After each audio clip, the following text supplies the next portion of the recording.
Welcome back to the Epic Universal Podcast with Eric Hersey. I'm entertainment writer Jim Hill, and this is the podcast where we cover the latest Universal-related news, rumors, and history.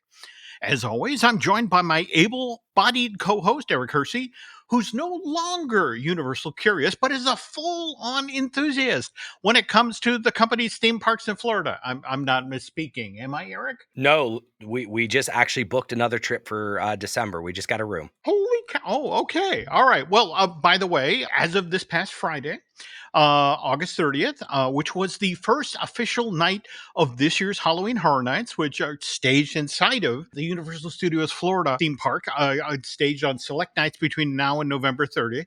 A quick question. That place is festooned right now with scary stuff. What about the Hersey household? How do you guys feel in regard to celebrating Halloween? Jim, I feel like many years ago, I would have argued with someone that decided that like September 1st was the start of Halloween season. But I feel like our calendars are now turned to theme park calendars. And the moment September 1st happens, actually, in many cases, I've been fighting off my daughter from watching Halloween movies since mid-August. So I said, September 1st, we can start. Okay. So we started actually watching the original Frankenstein last night, but we're all in. I feel like the theme park community has turned us into a September 1st is now Halloween season. Okay. And of course, obviously, the team members who work down at Universal Orlando, well, it's not like they have a choice. It's like corporate kind of says, hey, we need to be ready for Halloween Horror Night. So, but speaking of which, though, in the news section of today's show, we have several stories that key off of this year's Halloween Horror Nights hard ticket event. But speaking of the news section of today's show, I want to remind our listeners that the news portion of Epic Universal Podcast is brought to you by TouringPlans.com. Touring Plans is your ultimate guide when it comes to planning a perfect theme park vacation with detailed itineraries, crowd calendars, and insider tips. They'll help you save time and money on your next trip down to Universal Studios Orlando or over to Disney World. So please check them out at TouringPlans.com. Okay, so back now to Halloween Horror Nights, which will run 48 nights this year down in Florida. That seems like a lot, but there's also over in Hollywood, they run 40 nights. So that's an after hours ticket that gets underway, I think, just in a few days. So what we're recording this today is September 3rd, Tuesday. So that starts, Thursday on the 5th? Yeah, it does. With 8 haunted houses, 4 scare zones, 2 live shows. So I think that using the Waterworld Arena, is that right? They're doing like a Purge theme show. Is that the name? What is it? Dangerous Waters? Is that right? Oh yeah, Mr. Taylor, my co-host on Fine Tuning, was telling me about this. He was going to the press event for this and was commenting that given it was 104 out there, that he was actually looking forward to going to seeing this Waterworld show. But me, I kind of jumped ahead till it's later on in the fall and you're there at the actual Halloween Horror Nights at night, and nothing to me says I'm having an entertaining time like walking around the dark, being frightened and being wet at the same time. So that sounds Creature of the Black Lagoon wet. But hey, you know what? I do think we found something that could blot up some of that extra moisture. So did you see this? A Squishmallow. Did you see that it actually is revealed that ahead of the November 22nd release, Wicked Part 1, that's the movie running of the Broadway musical. And speaking of which, to explain why we're talking about this on a Universal podcast, it was actually Universal's theatrical group. That's the arm of NBC Universal that then does all this company's productions for the stage. But what is it? In fact, next month on October 8th, the original stage production of Wicked will kick off its 21st year on Broadway. That is insane. And you can see why this, it's going to be a pretty big deal when it comes to the movie version of it. But it's no doubt that Universal is actually looking really to market the hell out of this movie, right? Yeah. So they got in bed with Squishmallows. If you're not familiar, those nice stuffed, plushes. But you can go to Walmart and you'll be able to pick up a 10-inch tall exclusive version of Glinda and Elphaba, which is Jim, you told me a fun story about that. Okay. I was like, how do we pronounce this? Okay, and let's see. I want to say the name of the author of the original Wicked book, Gregory Maguire. He came up with a very interesting way to come up with Elphaba's name, and that was to go with the initials of the author of the original Wizard of Oz, and that's L. Frank Baum. So that's Elphaba. So, oh, there So you go. when you're picking it up, you'll know how to pronounce it. You There can you tell go. the cashier. Yeah, there we go. There we go. And while we're talking about witches, did you see that video that Universal Orlando released just yesterday that took a much closer look at the marquee attraction for Ministry of Magic Land at Epic Universe, and which is of course the Harry Potter and the Battle of the Ministry ride. Right, I did. And between all of the haunted, horror tweets that I saw out there, I did find this one. And I Mhm, wasn't sure if this was old footage or new footage. And I'm mhm, like, because she looks great. mhm, But yes, I did actually see that mhm, Imelda Staunton mhm. is shooting the actual ride film. Yep. And you saw her on a green screen. And I think with some of her friends. That you did, and then we got to see Dolores Umbridge, not only in her prisoner outfit from Azkaban, but we also got her in one of her Pepto Bismol pink signature outfits. And I got to say, Staunton looked like she was having a ball shooting these scenes. Right, right. Now, I mean, I personally might not have a ball standing next to a Death Eater, or Mm-hmm. maybe I would. I don't know at this point in time. We'll see how friendly they were. But Hmm. did you see Death Eaters? Did you see what we just had announced for Orlando? Yeah, can you tell the listeners what's coming down the pike, so to speak? Well, absolutely. Hmm. So, Universal Orlando has announced the return of the infamous Death Eaters to the Wizarding World of Harry Potter Diagon Alley in Universal Studios, Florida. You can tell I read that from a press release because that was the official name all the way There through. we go. There we The go. live entertainment experience will take place on select nights, and Hmm. that's through August 29th until November 3rd. So, Hmm. obviously, during the Halloween Horror Nights. Hmm. So, this is pretty cool. Guests will have the opportunity Hmm. to go face to face with Lord Voldemort's most loyal followers as they roam the dark streets of Diagon Alley and Nocturne Alley, bringing the dark arts to life. So, Jim, is this something special? Is this new? Well, sort of. I mean, when the Wizarding World of Harry Potter Diagon Alley first opened in July of 2014, if you dared to go down into Nocturne Alley, you would occasionally find a team member down there dressed as a Death Eater. And they typically be lurking in the shadows somewhere near Borgin and Burke's, and which is kind of ironic because when you're visiting the Universal Orlando Resort, that's the store will be happy to sell you your very own Death Eater's mask. Right. I looked around. It was an eerie place back there, but like, They were so there. you're saying there was only like one Death Eater? This, I mean, from what I recall, if Yep. the movies are Mhm. in the back of my mind, there's tons of those, right? Well, At yeah, least more than one. that remember they you just described them reading the press release as Lord Voldemort's loyal followers with an S. So Right. these guys typically traveled in packs, but which is why with the success of the Dark Arts at Hogwarts projection mapping show that debuted out in California at Universal Hollywood back in April of 2019 and then traveled east to Island Adventure later that same year.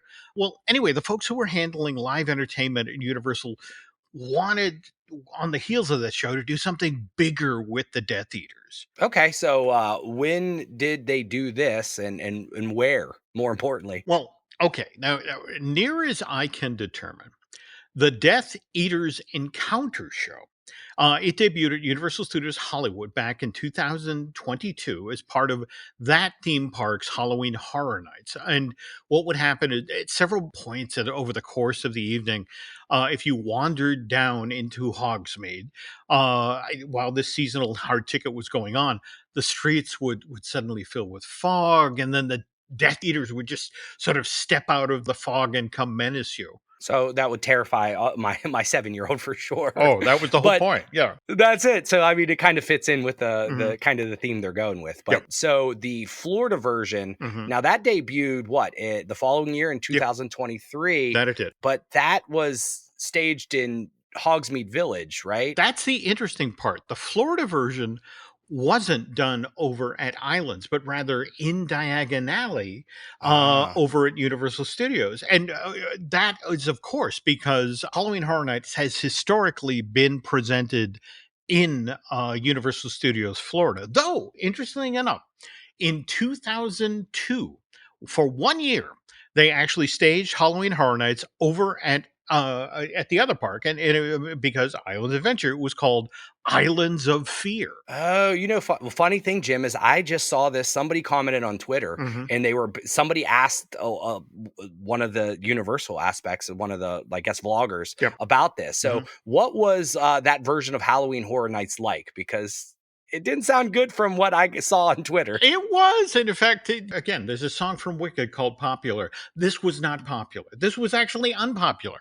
And basically, what's funny is what event attendees complained about this version of Halloween Horror Nights was actually the exact same thing they always say about World Showcase Lagoon over at Epcot. It's like, oh god, I don't want to walk around that lake.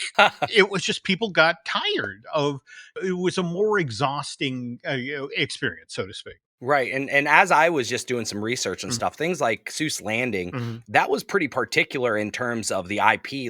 Oh yeah. So messing around with that and just putting houses and so forth, I could see problematic. No, But no, no, no, I totally. Yeah. Mhm. give them points for trying. Mhm. Definitely something different. I could see that being a cool thing to try out. Mhm. But trying something different, Mhm. how about this? After we get back in the break, Mhm. we'll discuss Mhm. this new after hours hard ticket event that was announced for 2025 Mhm. for Universal Studios Hollywood. Cool. So we'll talk about that. But first, this.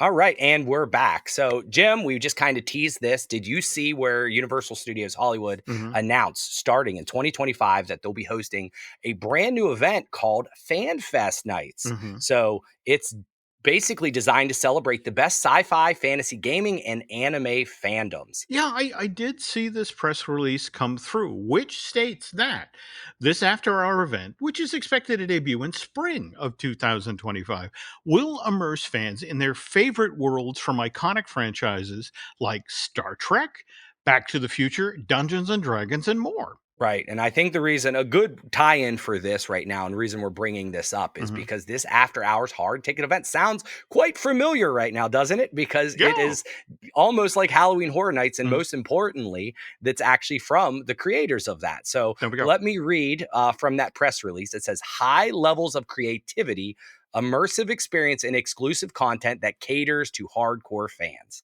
So, what is that exactly going to entail, Eric? All right, so let's quote the press release again. Mhm. Can expect interactive and themed environments, including celebratory moments, themed food, and exclusive merchandise, creating a fully immersive fan experience. Mhm. Which brings up what I think is a perfect tie-in that we got this great piece of listener mail or a tweet from Stingray Travel Mhm. that kind of talked right about this as the news broke. So Mhm. let's take a look at that. And Stingray Travel ultimately says that the Fan Fest is going to include Star Trek, and he knows that you're a big Trekkie. So, is Universal testing the water for a Trek attraction to the parks? Mhm. And there's always been rumors and history there. And what is that symbol, that emoji? I didn't even know that existed. Is that a live long and prosper? Yeah, As you as a there we Trekkie? go. There we go. All Yeah. right. By the way, it's Trek-er. Okay. I'm sorry, don't mean to correct you, but there are folks that again, I'm OG. I mean, I literally watched the original show when it debuted in 1966 in my bedroom on a black and white television. So, I'm very comfortable You being. have the right to correct, I right? have the Just right like to correct, and one of the I points. can correct a Whovian There we go. if they say it incorrectly. There we go. Okay, but that's the thing. I'm comfortable being a Trekkie, but there are folks who take it a little more seriously, and they are Trekkors. But anyway, Stingray Travel is right. There is in fact history because back in the 1980s, Universal Studios Hollywood actually had a Star Trek adventure attraction. So again, in a weird sort of way, this is Universal revisiting something that they previously done, and versus putting up a trial balloon for something that Universal might do in the future. And by the way, very, very appropriate that Stingray Travel asked this particular question today, sent it out, because this show will post on Friday, September 7th. And did you know, Eric, that tomorrow, September 8th, is officially known as Star Trek Day? Which, and again, circling back on my OG nerdiness, this is because back on September 8th, 1966, that was when the very first episode aired of the original Star Trek television series on NBC. And so we're going to roll out a black and white television, and you're going to get on your bed and you're going to watch and relive those moments, right? Yeah, but without my brother pounding on me. So, okay. So a little bit more comfortable. There we go. All right. So, Jim, you opened up some questions, a can of worms here, because this is the first I'm hearing about a lot of this information. So, the Star Trek adventure at Universal Studios Hollywood, what was it like? And did you see it in person, or have you only relived on like a YouTube? No, I did. This was again. This is when I was first making trips out to LA, and obviously, again, as a Disney fan, spent a lot of time at Disneyland. But I also felt it was important to Disney didn't operate in a vacuum, and I needed to experience the attractions and the things that it was competing with. So I went to Universal, and I saw the Star Trek Adventure, which was a live stage show presented on the upper lot in what Universal used to call its Panasonic Theater, which, if I'm remembering correctly, the DreamWorks Theater, where they're showing that Kung Fu Panda themed 4D movie, the Emperor's Quest, it's pretty much was located where that is today. So it sounds like this was the early stage of you being Universal curious. Oh, yeah, very much so. Right. So what was this live stage show like? Well, Do you remember that? What's weird is a couple of shows ago, we talked about the Land of a Thousand Faces show, and how Universal would select a couple of people out of the audience and bring them on stage, and would then make them up to look like the Bride of Frankenstein or Frankenstein's monster. Well, this show did much the same thing, but on a much bigger scale. They recruited 20 or 30 people out of the crowd waiting to go into the Panasonic Theater, then took them backstage, and depending on how you got recruited, some of these people were then dressed in those red Starfleet uniforms with the Velcro thing. Right. But some of the other ones, and they're really cool, they put the wigs on, they put the mustache on, they gave them basically an entire cow's worth of leather, and they then became Klingon warriors. 20 to 30 volunteers. That almost... That's cheap labor there, Jim. Well, that doesn't seem like you're volunteers at this point, but it does sound cool. Well, but here's the thing. You sat out in the audience and you watched these people who they would bring them on in groups of 5 and 6, and they're on stage were recreations of the sets from the Star Trek movies. So you had things like the bridge of the Enterprise, or engineering, or where Scotty works on the warp drives, or the command deck of a Klingon bird of prey. So, and they shot all these with the tourists. They did. And then then through the magic of editing, you out in the audience then got to see this Star Trek mini movie with your friends in it.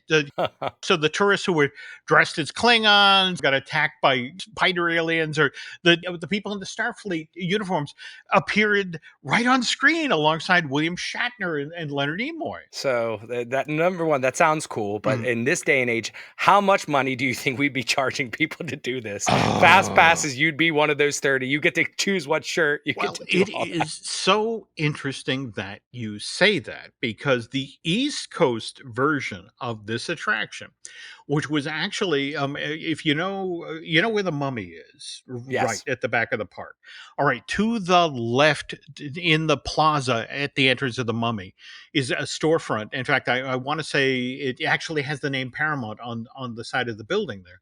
They had in there the East Coast version of this thing, and it was basically you would go into the store that had uniforms for Star Trek, and you would pose in front of green screens, and they would tell you, do this, jump, point there, that sort of thing. And at the end of this experience, you could then buy a videotape of you interacting with William Shatner and Leonard Nimoy and that sort of thing. But again, that was the East Coast version. Right. The West Coast version, again, and I want to stress here that for some reason they would not sell you the mini movie. I mean, you could appear on stage. They did not like money. They did not like money. I don't know what to say. But again, being a Star Trek nerd here, what was interesting about the film, the mini movie, is that the scenes were made up of cuts from Star Trek: The Motion Picture, Wrath of Khan, Search of Spock. There was even, in fact, the dangly alien creature that they pulled that from Encounter at 5 Point, the pilot episode of Star Trek: The Next Generation. So Jim, all through the books and the videos I've watched. This is the first I've really heard of that. So Mhm. I imagine this wasn't a very long-lived show because I haven't heard yet. No, I wanna say, and I did some research before, tonight's show, started in the summer of 1988 and stopped running on the upper lot in 1994, but for an interesting reason. So what actually happened? Like, why did it go down? Was it so? It's owned by Paramount, right? If I'm correcting, Yeah, right? yeah, what was interesting is that Paramount had a parks division, and And about starting in the early 1990s, Paramount began to look at Star Trek and think we could do more with this. We could really cash in on this. And so what they actually did, in fact, I got shown the artwork for this. I went one afternoon to Landmark Entertainment. This is Gary Goddard's outfit, Uh huh. and he showed me the artwork of picture this: you're on the Las Vegas Strip, you're driving down there, and what do you see parked there next to the Eiffel Tower, or these days that giant eyeball, but a full size version of the USS Enterprise. It's literally, it's parked there on the Strip, and better, it's a themed hotel you can stay Oh, Jim. in. I feel like I've heard this before. Oh This geez, sounds a I hadn't is thought of this. so this is like the Halcyon? Oh, Is it like did we could have learned our lesson years ago. So this was um, essentially like the Star Wars Galaxy Galactic Star Cruiser, right? yeah, but the difference is this one would have made money. It would have had a casino. But all right. Anyway, Paramount looks at Hold on. Say that again for the Disney lawyers or so forth that's listening. That's probably figuring out what they should do to make that profitable. it would have Casino. made money with a casino. Okay. Anyway, Paramount got a little cold feet. So what they decided to do instead was build something that was a wee bit more modest than again a full size USS Enterprise, but at the same time it was pretty ambitious. And this was Star Trek: The Experience, which opened at the Las Vegas Hilton back in January of 1998. All right, Jim. So it doesn't tell me much about the title there. It just says the experience. What the heck is that? Oh, this was so cool. In fact, what's especially killer about this, you can go on YouTube right now and see all sorts of video of this. So it starts off. You're at the Las Vegas Hilton and you enter the Museum of the Future. And the gimmick of the Museum of the Future is you're surrounded by all these props and costumes from the Star Trek TV series and movies, but and then for reasons that are just too complicated to explain right now, you are beamed aboard the Enterprise D. That's the ship that Captain Picard commanded, not Kirk.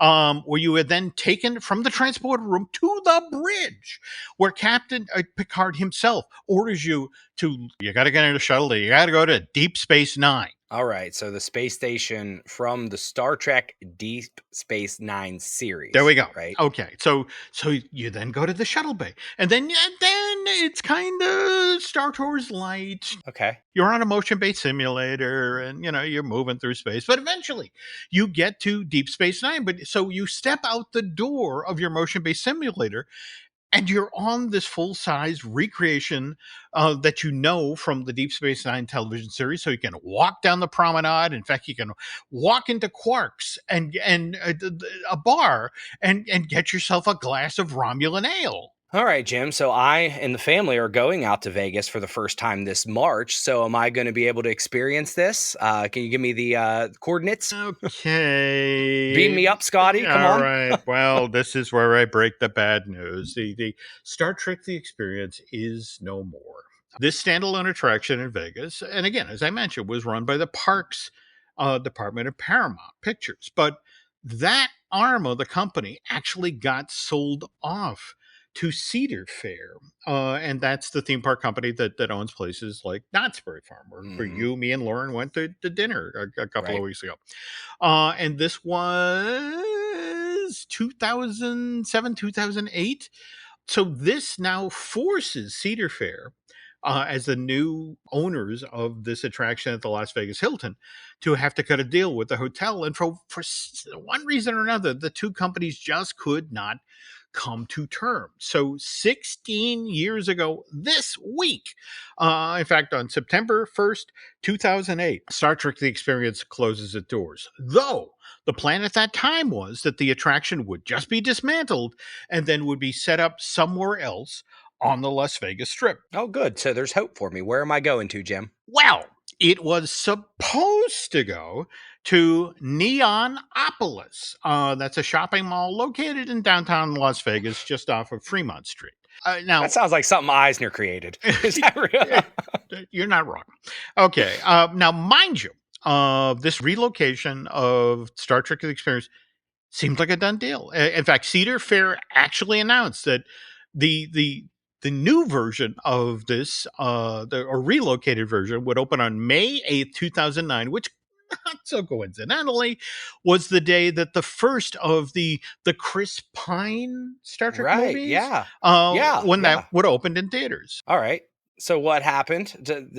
Go on. Okay, so Give me some hope, Jim. well, but I'm sorry, I can't do that because remember, the Star Trek Experience closed on September 1st, 2008, and then just 2 weeks after that, Lehman Brothers slides into bankruptcy, which starts a financial crisis that eventually leads to worldwide money markets Yeah. collapsing. Right. Biggest crisis since the Great Depression. Right. Right. So Cedar Fair, I'm guessing, took the hit there. Mhm. What they needed the money that normally would have been like relocated. Yep. So Mhm. yeah, couldn't get a loan. That makes sense. No. But what the interesting thing is that for a time they're like, all right, hang on, we won't do it in 2009. We'll do it in 2010, and then it was, hang on, we're going to do it in 2011. Okay. So 2011. I mean, these films were coming out, right? They were, but the thing of it was is that Cedar Fair, because they didn't move fast enough, there was language in the contract that effectively voided the theme park rights to the Star Trek film franchise and all of the TV series, which is why a number of the props from Star Trek The Experience, including the neon sign for quarks that you used to see as you walked up the promenade on your way to get your Romulan era. That was all sold off at auction. That disappoints me for this March. But Jim, did you get to experience? Were you out in Vegas at any point in time? I was, but I was a moron. Okay, it was always on my bucket list when I was in the city. I would annually fly out there for the licensing show, which, by the way, great show to get Okay. Disney-related stories at. And so I wander in the show floor there at Mandalay Bay, and I always tell myself that this is the trip, or I'm going to get over to the Hilton. I'm going to get in to see Star Trek: The Experience. And you got to remember, they changed the ride film. I mean, they'd actually updated it. At one point, there was the first ride film when you were on the motion-based simulator, you're being chased by Klingons, and then the next version, you're being attacked by the Borg. And as a Star Trek nerd, I mean, I should have gone, but invariably I would be in the cab going to McCarran Airport, and it's like, dang. Well, I just tell myself, well, there's always next year. And then in 2008, the place closed, and there was no next year. Well, listen, I feel you on that. I have those same memories for a couple of attractions that I missed at Epcot, and I'm like, well, they're not there anymore. Should have did it. So back to Fan Fest nights. Yep. All right. So it's now been 20 years Right. since Star Trek Experience closed at the upper lot, right? Yep, If I got the notes right. So should Star Trek fans like yourself buy like tickets to this after hours event coming next year? Well, what fascinates me, again, this is 2025, and I say this as a Trekkie, that Star Trek is on a roll right now. I mean, I don't know if you've seen any of the series that Paramount Plus has been doing lately. I mean, between Discovery and Stranger Worlds and Picard, not to mention the animated ones like Below Decks or Prodigy. But I honestly, I'm speaking bluntly here. I'd love to see those folks. I mean, don't get me wrong. It's great to see the cast of Next Gen. It's great that there were a handful of people who were on the original series. Likewise, folks from Deep Space Nine or Voyager that get turned up. But these people, the new folks, I'd love to see them on the upper lot or lower lot doing meet and greets or photo ops or whatever it is for FanFest. So Star Trek fans of today can get up and close and personal with their favorite performers from the new shows. Listen, I've seen stuff like this happen before. Long lines. lines. Lots of people want to meet these guys. And next thing you know, as that stuff ends up in the parks, you never know. I mean, I'm with you. The fact is, I've heard about these shows, Mhm. and the fact is, Star Trek is making I guess, a comeback. So Yep. I'll tell you what I'm excited for, because that's not the only thing. This is a Mhm. kind of in my case, nerd event. And Mhm. I believe me, the biggest nerd in the world. Okay. One thing I'm excited. So they mentioned Dungeons and Dragons, Mhm. right? And so funny thing is that I wasn't much into Dungeons and Dragons, but earlier this year, in a side bet with my brother, Mhm. he played fantasy football for the first time, Mhm. and I played Dungeons and Dragons with him. So the fact is, now I've played Dungeons and Dragons. So they're coming to this event, and I'm excited to see kind of what Universal can do with that property, because that has so much in terms of the world of fantasy. Oh, no, no, absolutely. And again, as they always say, never too late to have a happy childhood. And more to the point, because I myself regularly listen to the McElroys over on the Adventure Zone podcast, which was all about that sort of gaming. Again, I'm a Dungeons and Dragons fan by proxy. So I too am intrigued by what Universal Studios Hollywood is going to do with that, who this theme park is going to invite to come be part of that very first FanFest night that celebrates this aspect of gaming. Hold on. I think Chris Pine is the answer.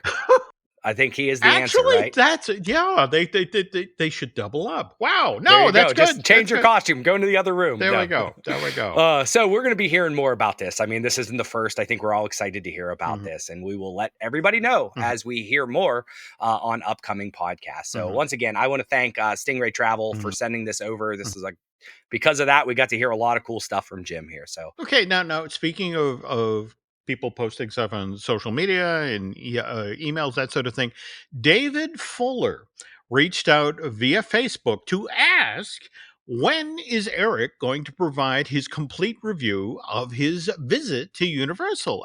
And we have an answer to that question, David, which is soon. Like what? Our very next episode, right? right, right. So the fact is, it's kind of loaded. Mm, The complete review is going to be tough, because I think yeah. it's going to take a couple Oh shows yeah, to easy. really string it all in there. Yep. Kind of what my family and I saw. I mean, Mm, literally, we have comments from 7-year-olds, 13-year-olds, 17-year-olds, mhm. and even 70-year-olds for that matter. So I think what we're going to do is change things up slightly, right? Mhm. Instead of making it a bi-monthly show Mhm. for the Epic Universal, we're going to go once a week for a while. Yeah. So, which means that we're going to get the first installment of this series he's talking about, which, by the way, not a trip report in the traditional sense of the word, but we're going to start that on next week's show. Right. So what we thought we would do instead, Mhm, and hopefully you guys are with us here. So every other week, take a section of like a universal park in Florida, mhm, a land or a section, so to speak, and we'll take an in-depth look mhm. at that area. So we'll talk about what we experienced and what we saw and what we did, and not 100% a trip report. We're going to talk No. about what we did, but it's not a step-by-step, Mhm. moment and movement of what we did. And because people who listen to this podcast hopefully like pointless stories, I will then provide a little background and share some history about when it comes to that specific land or that attraction and that sort of thing. So listeners can then have some context as Eric looks back on what his family saw and experienced at the Hersey's family's first ever trip to the Universal Orlando Resort. Right. And what we're going to try to do is make it as entertaining as possible. Mhm, But I think it's good everybody chime in, like Stingray Travel or David Fuller just did. mhm. Let us know what you think we can do better. Okay. And speaking of which, Eric, if Epic Universal podcast listeners are looking to get a hold of you, how can they do that? It's at Eric Hersey on X or Instagram, the easiest way to get a hold of me. Mhm. Jim, how about you? Okay. You can reach me on Twitter, X, whatever you want to call it. Likewise, Instagram as Jim Hill Media, and then over on Facebook as Jim Hill Media News. So, if you guys liked the episode today and want more of that, Mhm, there are a lot of shows out there that talk about other things than besides Universal. mhm. That Jim, you are so graciously giving your time and expertise and knowledge on that. What are some of the other shows that you're co-host on? Oof, okay, here we go. We have Disney Dish, which I do with Len Testo. We have Fine Tuning, which I do with Drew Taylor, which is about animation and film. By the way, speaking of films, Drew does a wonderful podcast with Charles Hood called Light the Fuse, which is the official Mission Impossible podcast. You want something to binge? Go listen to that. We also have the I Want That Too that I do with your lovely bride Lauren. And of course, we have Looking at Lucasfilm, where I do with the less than lovely Brian Gunn. A nice guy, but not very attractive. And then we also host the Manufacturing the Magic series, which is produced by Noah and Shelley Valladolid and looks back at the history of themed entertainment. Let's not forget, Jim, because I've been working on this one as well. Mhm. Disney Unpacked, that's the video series Yep. that you and Len and veteran Imagineer Jim Schul do. So Mhm. this, past weekend, it actually just launched, Yep. is the episode that's on Dumbo the Flying Elephant and all the iterations of that spinner ride you can find all around the globe. And Jim, I watched way too many Dumbo videos I'm so during the making of sorry. that, that short film. I appreciate your yeoman's efforts. By the way, folks, if you would like a sneak peek at that show, you can head on over to Disney Impact on YouTube, or you could just go subscribe to Patreon, where you could then get a full episode. Right. But until next time, which is when Jim and I will be debuting the Epic Universal podcast as a weekly show, I'm Eric Hersey on behalf of Jim Hill. Thanks for listening.